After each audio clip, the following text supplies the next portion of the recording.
नमस्ते, जय हिंद दोस्तों। मैं हूं ऋषिराज और आप देख रहे हैं विस्तार से। विस्तार से में आज बात होगी भारत के एक ऐसे ट्रस्टेड पार्टनर की जो भारत के प्रति एक बहुत ही उदार हृदय रखता है। हम बात कर रहे हैं ऑल वेदर फ्रेंड इजराइल की। जी हां, इजराइल हर परिवेश में भारत के साथ रहा, हर परिस्थिति में भारत के साथ रहा।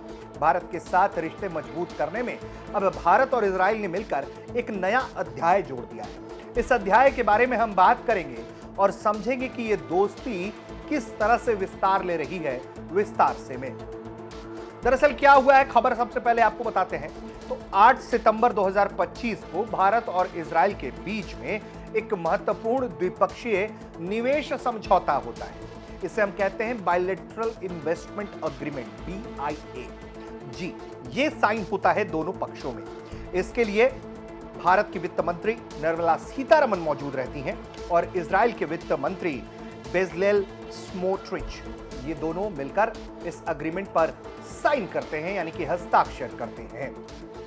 क्या होगा इस हस्ताक्षर से और क्यों हम कर रहे हैं इस दोस्ती के बारे में विस्तार से में बात, तो ये भी अब समझाते हैं। दरअसल ये समझौता जो है वो नई दिल्ली में भारत की एक उदार रणनीति का हिस्सा है। जैसे कि इजराइल और भारत ने मिलकर इस एग्रीमेंट पर हस्ताक्षर किया, इसे इजराइल के वित्त मंत्री ने महत्वपूर्ण मील का पत्थर बताया है, जो दोनों देशों के बीच आपसी निवेश को बढ़ावा देगा, रास्ता खोल दिया इसने और अच्छे इन्वेस्टमेंट का।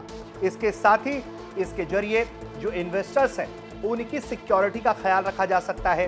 इसके साथ ही एक परमानेंट शिप, जो एक स्थिरता है, एक स्टेबिलिटी है, वो स्थापित करेगा इसके जरिए।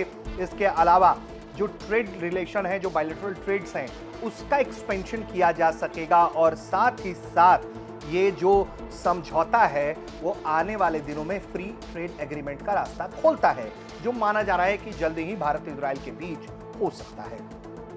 दरअसल ये समझौता भारत के नए मॉडल संधि ढांचे, मॉडल बायलैटरल इन्वेस्टमेंट ट्रीटी के तहत इजराइल के साथ पहला ऐसा निवेश समझौता है जहां इजराइल OPCD यानी कि organization for economic cooperation and development का पहला सदस्य देश है। ये 1996 में जो हस्ताक्षरित पुराने निवेश संधि की जगह ले लेगा, जो साल 2017 में भारत की नीति सुधार के तहत समाप्त हुआ। समझौते का जो फोकस है वो न्यू टेक्नोलॉजी, इंफ्रास्ट्रक्चर डेवलपमेंट, वित्तीय नियमन, डिजिटल सेवाएं और कई अन्य अहम क्षेत्र हैं। स्मोट्रिच के नेतृत्व में इजरायली प्रतिनिधिमंडल ने भारतीय अधिकारियों के साथ बैठक भी की, जिसमें वित्तीय सहयोग को बढ़ाने पर बातचीत हुई। इजराइल अब भारत में एक प्रतिनिधि कार्यालय खोलने पर विचार भी कर रहा है, ताकि आर्थिक परियोजनाओं को तेजी से आगे बढ़ाया जा सके। यह समझौता दोनों देशों के बीच फ्री ट्रेड एग्रीमेंट, जैसा कि हमने आपको बताया, मुक्त व्यापार समझौता के दिशा में एक बड़ा कदम माना जा रहा है, जिसको लेकर उम्मीद है कि साल 2025 के अंत तक फ्री ट्रेड एग्रीमेंट को एक स्वरूप दिया जा सकेगा। दुनिया के कई देशों के साथ भारत ये कर रहा है। उसने देखिए कि किस तरीके से यूके से किया, EU के साथ भी जल्द ही ये लॉक होने वाला है। और इजराइल को लेकर भी उम्मीद है कि दिसंबर के अंत तक, इस साल के अंत तक जो है ये फ्री ट्रेड एग्रीमेंट हो जाएगा। इससे द्विपक्षीय व्यापार, जो साल 2024 में आंकड़ा अगर सुनिए ध्यान से, तो ये लगभग 3.9 अरब डॉलर था, उसे और मजबूती मिल जाएगा।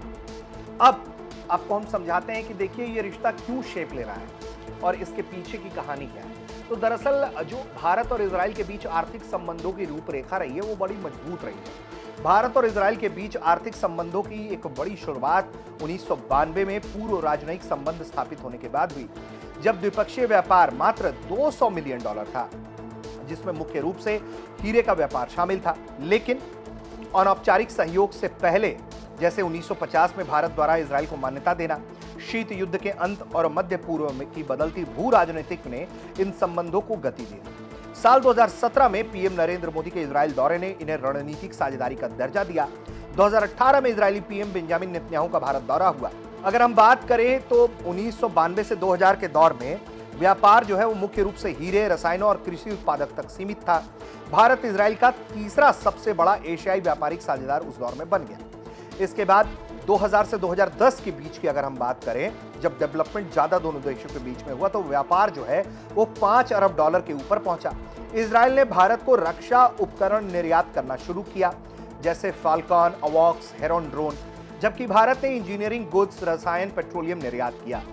साल 2006 में कृषि सहयोग के लिए कार्य योजना पर भी साइन हो गया। 2010 से 2025 की बात करें तो एक अच्छा स्वरूप इसने हासिल किया। वित्त वर्ष 2023-24 में द्विपक्षीय व्यापार, जिसमें हम रक्षा को नहीं जोड़ते हैं, तो $6.53 अरब पर पहुंचा, जिसमें भारत का व्यापार संतुलन जो है अनुकूल रहा। निर्यात $4.53 अरब और आयात $2 अरब रहा। अप्रैल-अक्टूबर 2024 में निर्यात $1.1 अरब रहा। इजराइल एशिया में भारत का दूसरा सबसे बड़ा व्यापारिक साझेदार है, जबकि भारत इजराइल का 7वां सबसे बड़ा वैश्विक साझेदार है।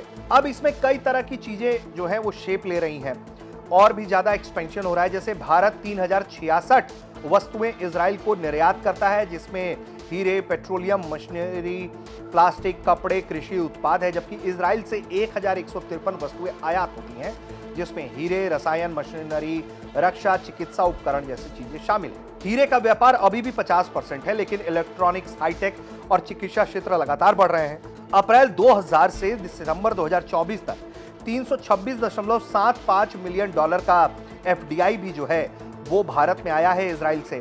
लगभग 300 इजरायली कंपनियां भारत में सक्रिय हैं, जिसमें मुख्य रूप से फार्मास्यूटिकल, टेवा, जल प्रबंधन, साफ ऊर्जा और स्टार्टअप्स इसमें शामिल हैं। कुल निवेश 2021 तक $270 मिलियन तक था।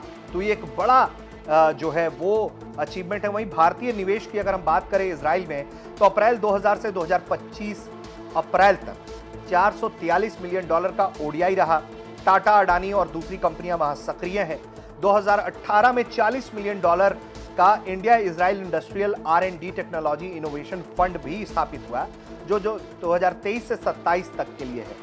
वहीं इसके अलावा CSIR, DDR&D MOU पर हस्ताक्षर हुए। AI, क्वांटम, स्वास्थ्य और कृषि पर भी दोनों देश एक दूसरे के साथ खड़े हुए। इसके अलावा इन दोनों देशों के बीच में संबंध का एक बड़ा जो साझेदारी रही है, जो एक दूसरे पे ट्रस्ट फैक्टर रहा है, वो वेपन सेक्टर रहा है, वो डिफेंस सेक्टर रहा है, क्योंकि इजराइल के जो डिफेंस प्रोग्राम्स है, डिफेंस इक्विपमेंट्स हैं, वो भारत के लिए बड़ा फायदेमंद रहे हैं और उसे बड़ी मार्जिनल एक तरीके से हम लीड कह सकते हैं देता है। मार्जिनल जो भारत को डेप्थ देता है, बेनिफिट्स देता है अपने एनिमी पर, उसमें इजरायली हथियारों की भी सहभागिता है।